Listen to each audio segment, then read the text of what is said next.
toban astaamood oo aad ku garan karayso quruxda gabadha. maxaan kugu idhi ama toban astaamood oo tilmaamaya kuu sheegaya ku fahansiinaya quruxda dumarka. quruxda dumarka waxay ka mid tahay waxyaabaha diinta lagu sheegay in loo guursado gabadha, in uu ku xusha ay tahay afarta shay ee ay diinta noo sheegtay in gabadhu lagu guursado. mid ka mid ah waa quruxda gabadha. haddaba waxaad doonaysaa in aad guursato gabar qurux badan, laakiin quruxda laftirkeeda adigu ma garanaysid. anaa hadda kuu sheegaya. marka u horeyso waxaan kaa codsanayaa muuqaalka in aad sheer garayso oo meel fog aad gaarsiiso, like-tana mar qura aad tuujiso. haddii aad horey noola joogtay aad baan kaaga mahad celinayaa. like-ta iyo sheerta waa inoo muhiim. haddii aad nagu cusub tahayna inaad nagu soo biirto farxad bay noo tahay. waa mahadsantii dhammaantiin. haddaba maxaan ku garan karayaa quruxda gabadha? calaamado noocee ayaa la iga baahan yahay inaan ogaado? haddaba haddii aad doonayso quruxda gabadha inaad ogaato waa inaad ka eegtaa tobankan calaamadood. tobankan astaan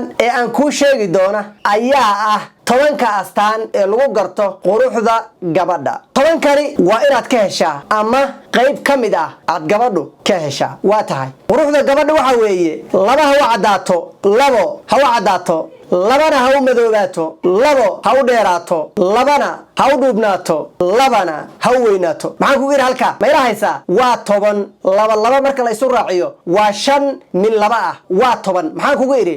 labo ha u caddaato gabadha, labo ha u madoobaato, labo ha u dheeraato, labo ha u dhuubnaato, labana ha u weynaato. yaa salaam, ma ila haysaa? ila fiiri astaamaha. labo ha u caddaato indhaha iyo ilkaha ha u caddaato. labo ha u caddaato indhaha iyo ilkaha ha u caddaato. indho waaweyn ee cadcad ee balbalacsan waa tahay. ilkahana gabadhu ha u caddaato.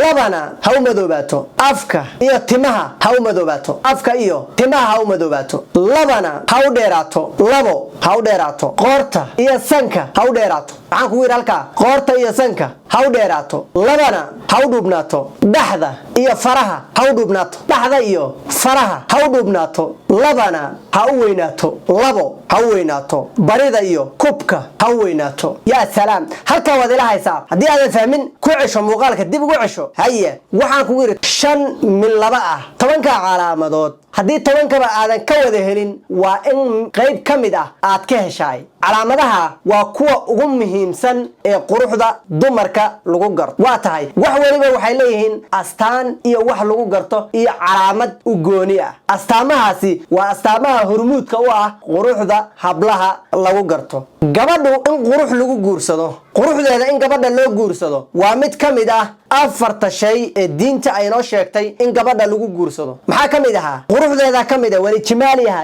jimaalkeeda ka mid ah, quruxdeeda maalkeeda ka mid ahaa, nasabka ka mid ahaa, diinteeda ka mid ahayd oo tan ugu muhiimsan ah. sidaa darteed quruxda dumarka in loo guursado waa shay sharci ah oo diini ah. waxaad se u baahan tahay gabadhan waa qurux badan tahay marka la yidhaahdo maxaa lagu garanayaa calaamado ah? sideen u gartaa? ma jiraan calaamado kooban ood leedahay 1 iyo 2 iyo 3 oo tirin karaysa ood leedahay gabadha quruxdeeda way ka qayb qaadanaysaa? haa, way jiraan. waa kuwan haddaan kuu sheegaya, aniga kuu sheegaya, way jiraan. tobankaa calaamadood gabadhu waa inay lahaato. haddii tobankan aysan wada lahayna qayb ka mid ah tobankani waa inaad ka heshaa. haddii kalena adiga garashada. waa tahay haddaba adigu tobankan astaamood ee aan kuu sheegay maxaad ku dari lahayd? adigu maxaadse ka jari lahayd ood isleedahay wartaa kuma habboona, tanna way ku habboon tahay? maxaadse kusoo kordhin lahayd? fikirkaagu iyo ra'yigaaga waa inoo muhiim. xagga kommentiga ra'yigaaga noogu reeb, waa inoo muhiim. aad baa umahadsantihiin. muuqaalka waxaa noo ah ballan in meel fog aad gaarsiisaan oo asxaab badan la sii gaarsiiyo.